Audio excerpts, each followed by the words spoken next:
Hello, this is the Fiction Nonfiction Podcast from Literary Hub, where we believe that every issue in your Twitter feed or on the evening news has already been tackled somewhere in literature. I'm Whitney Terrell, the author of the novel The Good Lieutenant. And I'm Vivi Ganeshananthan, also known as Sugi, author of the forthcoming novel, Brotherless Night.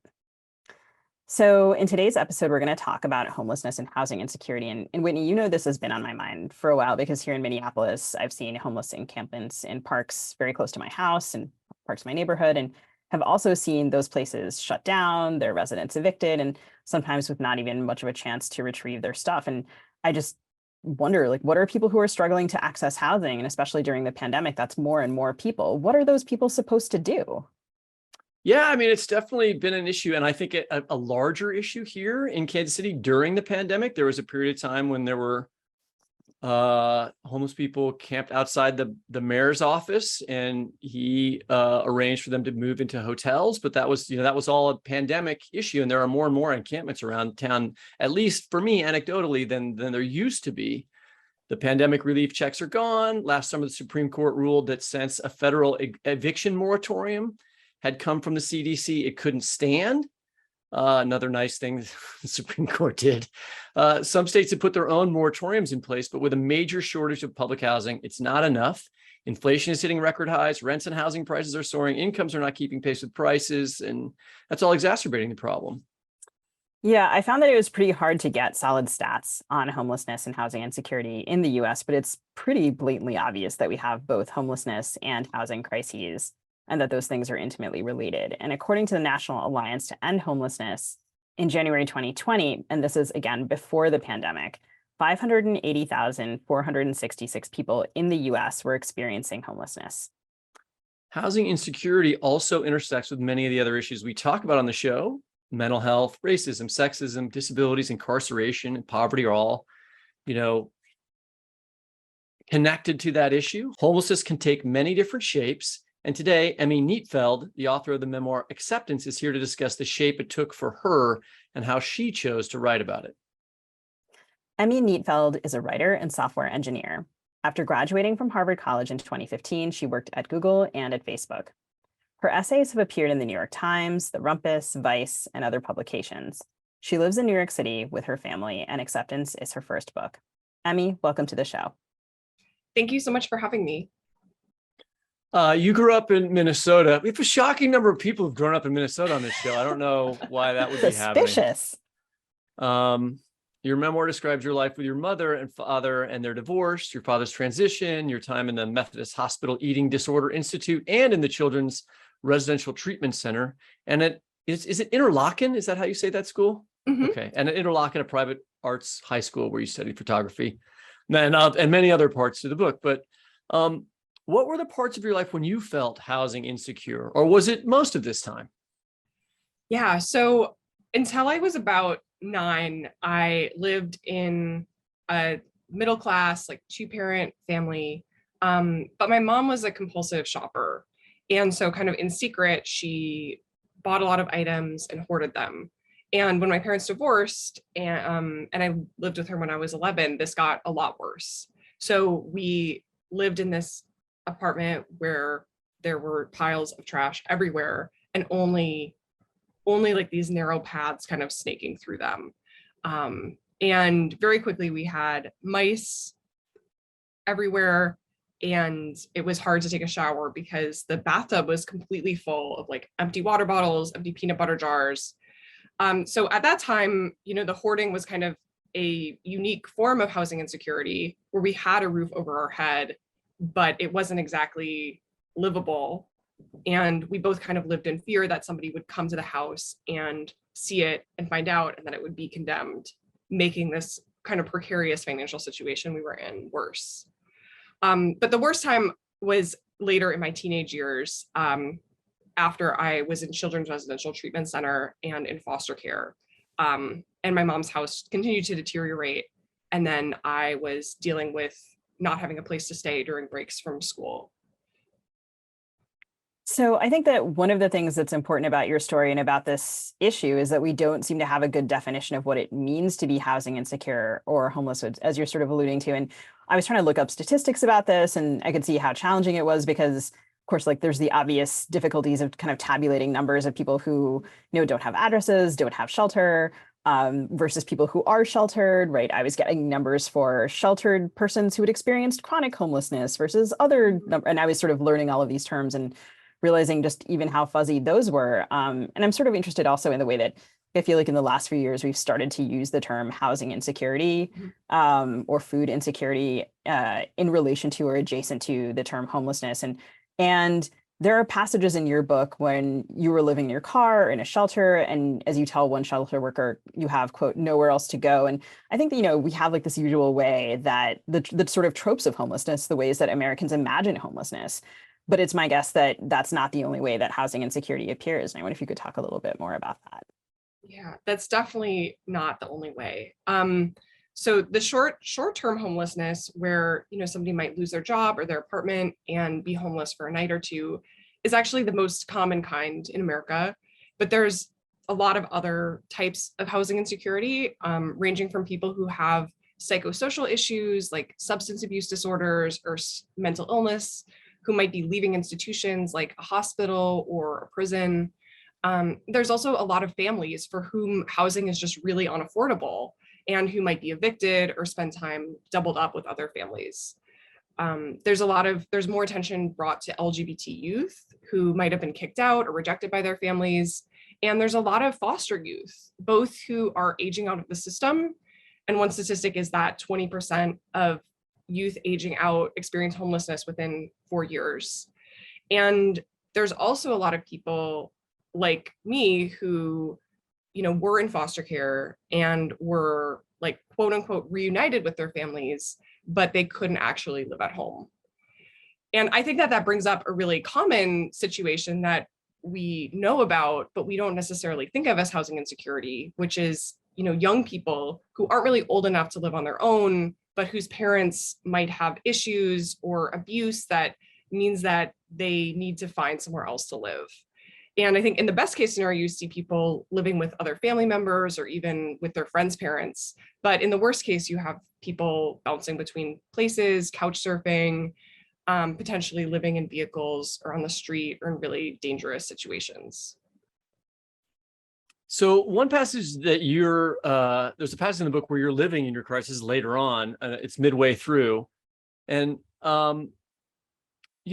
this happens at a point in the narrative where I was thinking, okay, she's safe. This is all going to be fine. She's, in a good school and is going to apply to college and this is all going to get sorted, but no, you end up sleeping in your Corolla and then checking into a shelter, which was surprising, but also completely believable. And I understood how it happened. And I started to think about how accumulating circumstance causes this, right, over time. I wonder if you could talk about that period in your life specifically and then read that passage from the book. Before my junior year of high school, things seemed to be really looking up for me. I had been accepted at 15 to attend this small campus of the University of Minnesota, where I was going to be able to leave foster care and live in the dorms. And then something even better happened, which was that I got a scholarship to go to boarding school. And so kind of all of these stars aligned. I was really focused on my dream of going into an Ivy League school. And I even had this celebrity college counselor who had taken me on pro bono. So the summer when I was 16 was approaching, and it became increasingly clear that I wasn't going to have a place to stay all summer. And I begged my mom to contact my social worker who could have put me into a respite foster home, but my mom wouldn't do it. And so I ended up sleeping on people's sofas, staying with one friend after another, and I had to get surgery. And afterwards, I was going to recover at a friend's house, but it wasn't a great place to be. And her boyfriend kind of really creeped me out.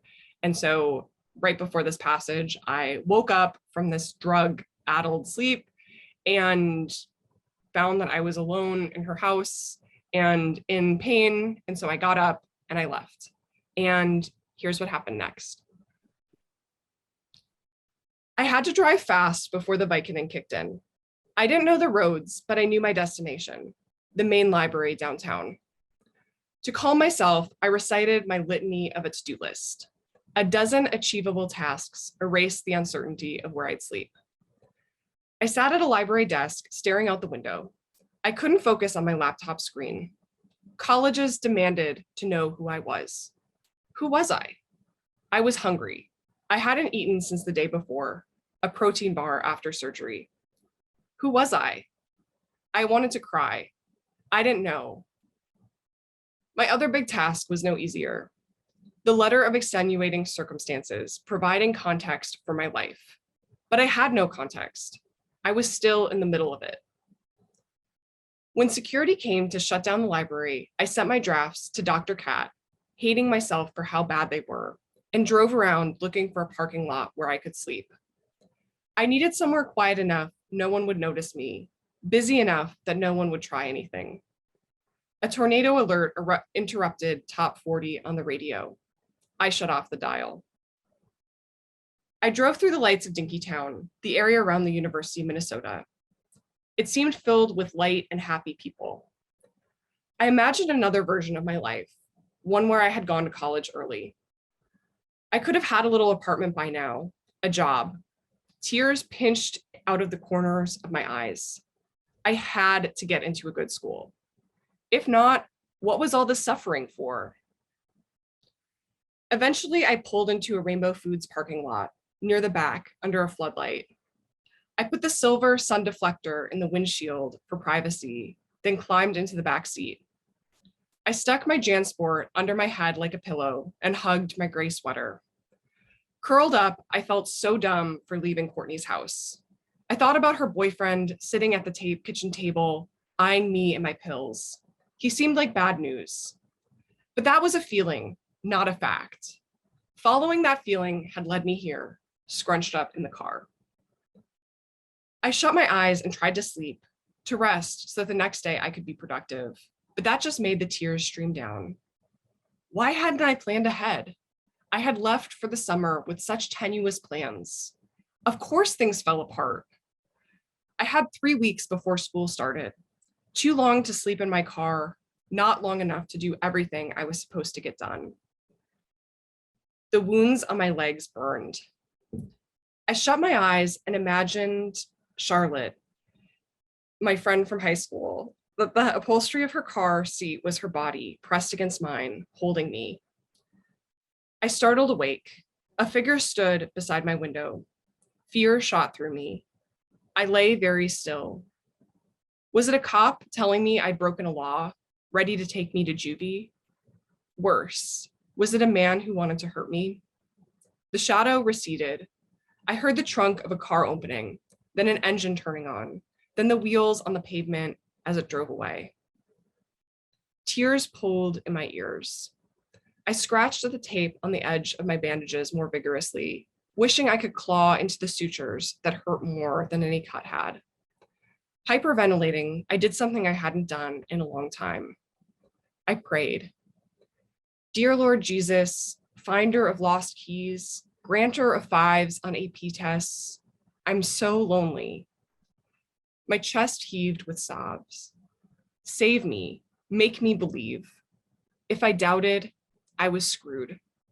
It was my responsibility, even then, to stay positive, convinced that the impossible would come to pass. Thank you very much. I feel like that passage challenges in the way that we've been discussing the sort of tropes, usual tropes of homelessness in important ways. I mean, yeah, you're in your car, you're in a grocery store parking lot.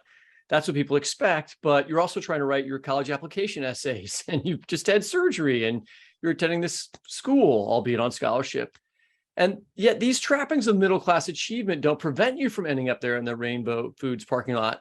And I should say, you know, I've had students who have experienced housing insecurity, have lost a place to live while they're in our creative writing program or while they're here studying as undergraduates at UMKC. And sometimes those extra responsibilities are what helps put you in that situation, right? Rather than what's like keeping you out of it. I wonder if you could talk about that a little bit. I felt like my life back then was filled with damned if you do, damned if you don't situations. You know, that night sleeping in my car, I felt really strongly that I wanted too much, that I should have just made choices that would have resulted in me like having a place to sleep that night instead of ones that were focused on my like long-term stability. And so I was dealing with questions like, should I have remained in foster care and not gone to boarding school, even though my foster parents didn't support me academically and had a problem with the fact that I was queer? I was thinking, should I have gotten a minimum wage job that summer during the financial crisis instead of doing the things that were going to help me get a full ride to college? If I'd stayed at my friend's house with the boyfriend that creeped me out and something bad had happened, I knew I would have been blamed. But because I chose to leave, I felt responsible for that too. Yeah, I think that's really interesting. And one of the, it made me think about the way Americans think about homelessness, which is that there's a weird bifurcation. I'm going to try to express this. You can tell me if you think I'm wrong, Sugi. I wonder what you think about this. But Americans see a homeless person and they think, you should have done more to get out of that situation. It would be easy for you to get a job. You should do something, right? But then when they see someone who is trying to do something like what you're trying to do in this scene, right? Wow, why are they writing college essays? They should just go get and like, that's a catch-22. Like the minimum wage job that you would take is the thing that leads you into homelessness, not that gets you out, right? It's actually trying to do something better that then people think, well, you shouldn't be trying to do that. It's a very weird way that Americans think about people who are experiencing housing insecurity, I think. Does that seem rational or fair as somebody who's like experienced the opinions or maybe even internalize the opinions of your regular American about this issue? I think it's all related to the obsession with self-sufficiency that we have in America, and with the refusal to see just about anything as a larger systemic problem manifesting in one person's life. Mm-hmm. And instead being like, even at 16, I had internalized it. I should have planned more, right? Yeah, I should have had a place to stay. I feel like stay. that's the internalized voice of the like dickhead American thinking about this issue. Well, I mean, it's also interesting to think about like who is, I don't know, when we talk about regular Americans, you talk about this incredible sort of mobility roller coaster of being in a two-parent middle-class household and then being housing insecure. The seeming incongruity, although how incongruous, I don't really know. Like it is, I spent a year as the Bennett Fellow, the writer in residence at Phillips Exeter Academy. There are all of these like elite schools all over the place, but I don't know that means that the students who go there, some of whom are there on scholarship, certainly, or some of whom are experiencing changing circumstances during their time in their teenage years, are that we can necessarily assume so much about folks. But I think, Whitney, I agree with you about, like, this is all sort of tabbed to our like ludicrous notion of the American dream and meritocracy, which like is not, we're not set up that way. It's like an entire like governance system of gaslighting. So like I don't, and I think like there's also something really interesting here. Like, I mean, I don't know if, are you familiar with, or Whitney, I wonder if you're familiar with these terms. Like I'm thinking of Jim Shepard's, I think it's him, who talks about acute action and chronic action. Like when you build a scene, right? And sort of the acute action is the tension within the scene and the chronic action is kind of like the long narrative arc. Okay. If you're telling a story of like urgency that is related to transience or kind of like basic human needs, like like food insecurity or housing insecurity, the relationship between acute action and chronic action is different than it might be in another kind of narrative, where like in another kind of narrative, like acute action might even be building towards like long questions, right? They might be accumulating in a different way. Whereas in a narrative that is about housing insecurity, those things seem like they might be in fundamental opposition. Those might be the questions that are presenting the protagonist of the story, the narrator, whether it's in a memoir or fiction. And I'm asking this question from the perspective of someone who primarily writes fiction, right? Like that means that the acute action, like the urgent need, is always presenting you with a choice that isn't actually serving like your longer term goal. And so if you haven't sized your ambition appropriately, like the system is going to come and smack you down. And so to portray that in narrative, which is like one of the great things that I think your book does, like that was like one of the things that I felt like was like, I felt like I was seeing that you were always having to choose between like long good, the American dream or whatever. And yeah, that question of where are you going to sleep? Yeah. I think there's also this belief in America, which Whitney touched on, that once you get accepted into this elite institution, that institution will save you, or that it will make the things that happen before go away.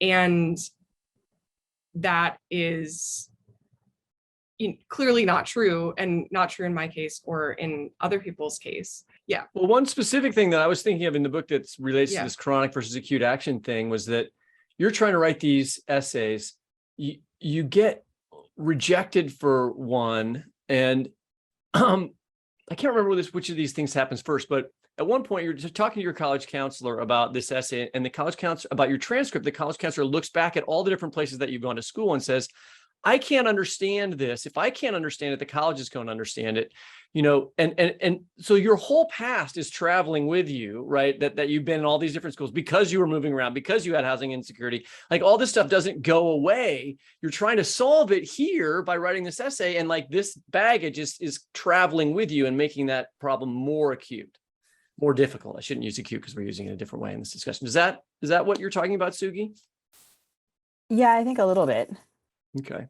I have a question about this. Like, we all noticed that one of the reasons we're doing this episode is because it seems like your story is not set during the pandemic, but this has gotten worse during the pandemic. There are, at least I know anecdotally from looking at the streets of Kansas City, more homeless people here living. There are large encampments here that weren't there before. What are the things we can do to make this better?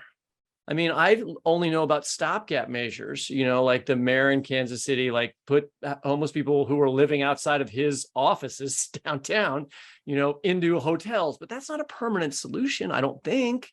I mean, what are some of your ideas for how to address this problem, the chronic nature of the problem, rather than acute solving of the problem, which would be putting people into a hotel? There's a wonderful book called In the Midst of Plenty by Mary Beth Shin and Jill Kaduri, which gives a really good overview of the research into who becomes homeless, why they become homeless, and what to do about it.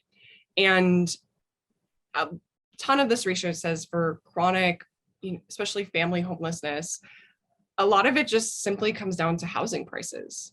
And how can we get housing to be more affordable? And not just for the people who are selected in like a lottery, but really for everyone. And so, the housing vouchers really seem to work, just subsidizing housing for people. But there's bigger questions that every single person should be thinking about what are the factors that are making our cities so unaffordable, and how can they be changed? Things like zoning, regulations that don't make sense anymore, because all of that, sometimes it makes my blood boil to hear my like rich progressive friends talk about like how this neighborhood has to stay beautiful, it has to stay like sparsely populated, and I'm like, that is literally why people are on the street right now. And I think that to ignore that is to live in a fantasy land. Well, It seems okay, like I got one more thing on this, Sugi, is that Democrats suck on this issue. Like, They really normally we're like, okay, it's clear, the Democrats are on the right side of this issue. Say we're talking about abortion rights or whatever. But here, look at California. It's a totally democratically controlled state that has terrible housing prices and a tremendous homeless crisis right now. And Kansas City is a democratically run city, and it has the same problems. And I think, looking around, I live in Hennepin County where a lot of your story takes place. And, I also have had encampments near my house. I've watched authorities like shut them down really brutally, with like a real lack of compassion, like not allowing people to hold on to their possessions. And like really what feels to me like watching them shut them down for no reason. There are states where they've made sleeping in a public space a crime. And I don't know like how that helps anyone. And so your point about public housing, I think, is about housing shortage is well taken. And there's so many varieties here. Like I was sort of studying up as I was trying to think about how I wanted to talk about, or the questions that I wanted to ask about this issue, and trying to like sort of parse the differences between like there's subsidized housing, there's public housing, right? There's foster care. There's all of these different systems. And there is this sort of progressive interest in addressing public housing, which seems to have boomed during the 50s, 60s, and 70s, and during sort of the 80s and 90s under Reagan, and then sort of especially in 1998 with something called the Faircloth Amendment has really declined. The Faircloth Amendment, for our listeners, and I should say that I'm sharing Come this. on, do the info having dump. just I don't learned know it, what having is. just learned this. Okay. The Faircloth Amendment, and there was a soft repeal of this in Build Back Better. The Faircloth Amendment is something that was put into effect in 1998 that caps how much public housing the federal government can build. And so it's like this artificial cap that really prevents us from addressing this problem. And there have been a bunch of progressive housing bills. So I was like also reading about this last night. I was like, oh, there's a housing bill from AOC and one from Ilhan Omar and one from Ted Lieu. And they all have vaguely similar names. And none of them seem like they're going anywhere.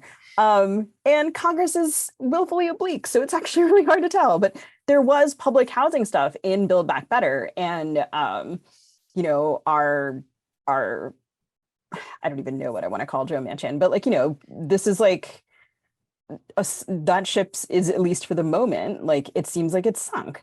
And you know, here again in Hennepin County, there was like this yard sign war between about zoning, about housing density. Like, can you build a fourplex? Or like, no, what about my historic home? And I'm like, you know, neighbors for more neighbors versus like keep Minneapolis beautiful sort of signs. And there seems to be like a real lack of understanding about how this would actually affect people's lives, and improve like the quality of everyone's life. And so, I don't know, sort of the last great public housing boom seems to have been like really kind of in the wake of the Great Depression, like sort of New Deal. And then when you look at the public housing, like I was looking this up with my partner last night, like all of the architecture of all of the buildings that are public housing in Minneapolis, they're all from the 70s. When was the last time you even heard a Democratic candidate talk about public housing or make it an important, you know, plank? I don't remember anyone. I don't remember the Democratic Party talking about this at all. I mean, it was in Build Back Better. Okay, that's true. But Thanks, like, Joe Manchin. yes. But I feel like everyone talks about affordable housing, then they wave their hands about what that actually means. And Yes. it's like, oh, we'll have 100 units or 1,000 units or 100,000 units, but not like, how do we address this crisis that's affecting every single family? It seems like it. Go ahead. Oh, it seems like it also produces a little bit of turf wars because of the geographic distribution of homelessness really being variable. And it seems like it's been heavily a coastal problem, but now it's also kind of moving to different parts of the country, including the Midwest. And so like, if you try to have funding for it, then Congress people seem like they're a little bit arguing over like, oh, well, your state's going to get stuff and mine's not, which doesn't help either. And then, of course, all of these sorts of loopholes or like subsidized housing. Say you're a developer and you build a luxury building and you say X apartments are going to subsidized housing. That also means that you're like sitting there kind of profiting off of these like luxury apartments that most people can't afford, which seems to be working out really well for many developers in Minneapolis. Yeah, and people forget that we live in a country where housing for rich people is subsidized by the mortgage interest tax deduction. Where That's a super good point. I mean, if you have a $750,000 mortgage and you're in the top tax bracket, that's like more than 20K a year that the government is putting directly into your hands. Is that still true? Didn't Trump take that away? I haven't talked to my tax person about this. He reduced it, but not. Okay. But now the cap is like $750,000, either home or mortgage, I forget which. And you know, I recently became a homeowner, and now I benefit from this. And it's sickening that it's literally more money that I get from the federal government in the form of this credit than a whole family gets to live in a subsidized, like to live in an entire apartment in many cases. I wanted to bring up one last fact that I thought would be helpful here, that there was a study that came out in May of 2022 about how many foster kids go missing from the various foster systems of the various states. We'll link to this in our show notes. For Missouri, over a 2.5-year period, it was 1,780 kids missing, over the course of that period. And in other states, it's much, much higher. Texas and California have astronomical numbers, right? So the other issue that we're talking that you dealt with, you were in the foster care system, is that it doesn't work very well. A tremendous number of problems. How do we make that better? So there's obviously a lot of different issues with foster care, and a lot of people are working on kind of how do we avoid separating families in the first place. But when children really can't live at home, I think the way that they are put into foster care can have a huge impact on their housing stability later on. So state and federal law, they both require that kids are placed with relatives whenever that's possible. But often these kinship searches, as they're called, never happen. And in some states, the rate of children living with relatives is 10%. And so when I went to foster care, I was sent to live with strangers. I had a brother who was 12 years older than me, and he had a wife and 2 kids, and they lived in a house just a few miles away from my mom. But I didn't go to live with him. I never questioned why I didn't. And then over a decade later, I learned that he had tried to take me in, and nobody had contacted him. He had told my mom, like, we can take her, but she ghosted him. And everybody knew that I had a brother, who had a job, who was like an upstanding citizen, and nobody contacted him or any of the other family members. And I think that both makes a huge difference in the experience of being in foster care. But even after I left, my foster parents, when they heard I was going to go to summer camp, they were like, okay, then we're going to put up your bed so that somebody else can move in. And I totally understand that. We did not have a connection besides this system, but family often doesn't do that to other family members. And so I think during some of these periods where I was really struggling with housing instability, if I had had those family relationships, it would have been a lot easier for me to have a place to go and a place to stay. So, I mean, I want to go back a little bit to something you were saying earlier about grit and resilience. And there's a powerful moment when you realize that although you want your problems to disappear, or shaping the narrative of your homelessness, maybe what gets you kind of the access to elite spaces and specifically elite education that you want. And you write, I'm quoting here, "The last thing I wanted was for people to see me in this state, to witness the lowest moments of my life, record them, and trot them out later.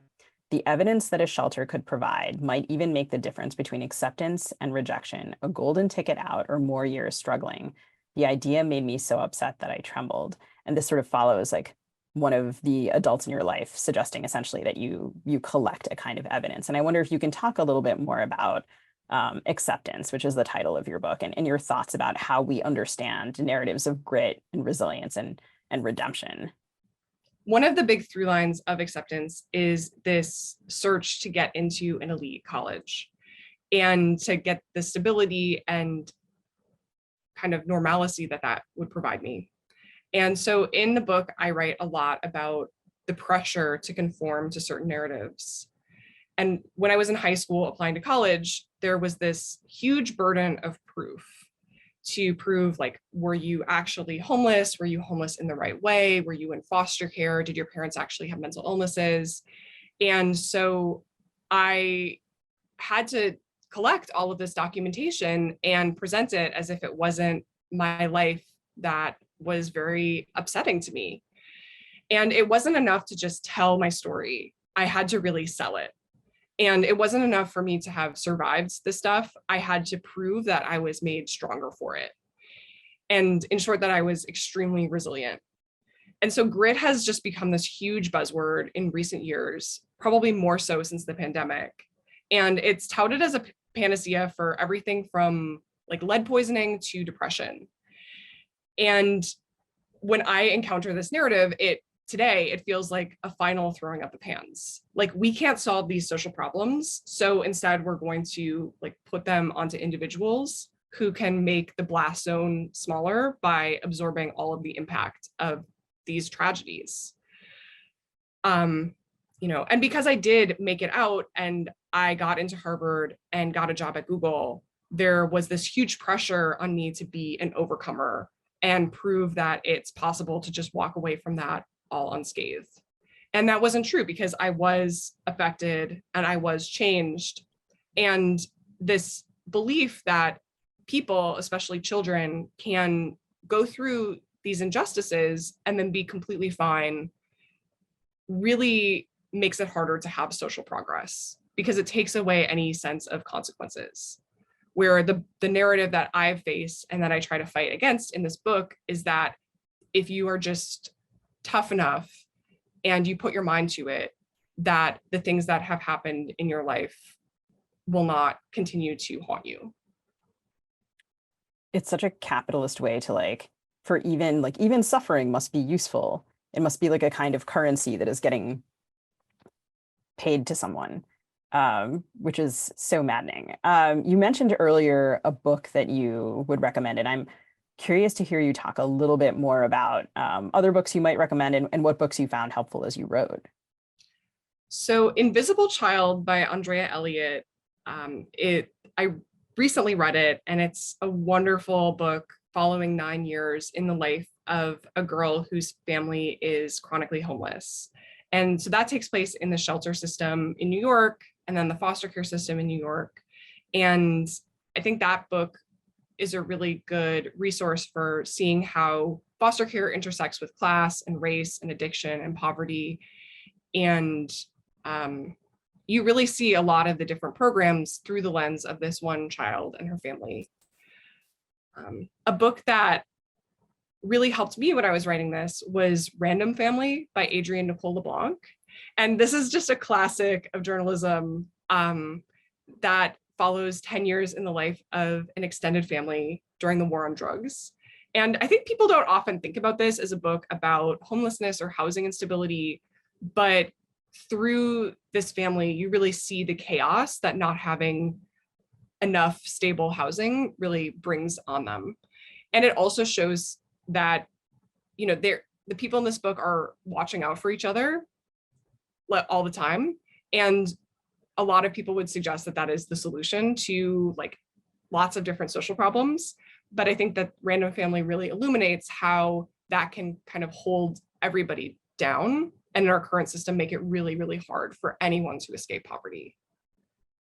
Was Adrienne Nicole LeBlanc your teacher? She was not my teacher, but I applied for the MFA program at Hunter College, and I got, when she was teaching there, and I got in and I connected with her, and then I didn't go to the program, but she did read the book actually and give me notes. So I owe a lot of the really good points to her. I'm a huge fan of hers, and I did read that book actually in journalism school. And then when I spotted her name in your acknowledgments, I was like, was she at Harvard? But yeah, that's very cool. She's an amazing writer, and I just that book is astonishing. When I was thinking about this issue, I think more Harvard log rolling, huh, Sugi? Oh yeah, Emmy and I are definitely the people who are going to hold up Harvard as an institution that solves everything. I think, one of the reasons I was interested in your book is I think, certainly some of the things that you're describing, sort of the ways that, we talk about narratives of redemption or isolation or displacement, that narrative of redemption, so often there's some sort of elite institution at the end of it. There was Homeless to Harvard came out before, there's almost a minor industry around this. And that's no shade on that particular book, which I should say I haven't read, but there is this desire for it to look so clean. I think that the books that have complicated the ways that I look at institutions are like Random Family are among my favorites. But yeah, in keeping with more institutions that Whitney and I have both attended, Marilyn Robinson's Housekeeping is a book that I think of as kind of a book that maybe one of the first books that I read that kind of made me think about this in a certain way. And then also my friend Nami Moon wrote a really wonderful novel called Miles from Nowhere, which I like a lot.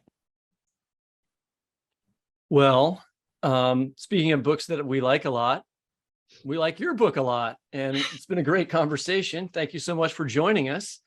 And congratulations on the book. We want to encourage our listeners to pre-order acceptance or get to the bookstore in just a few days, because the book is coming out on August 2nd. Thank you so much for having me.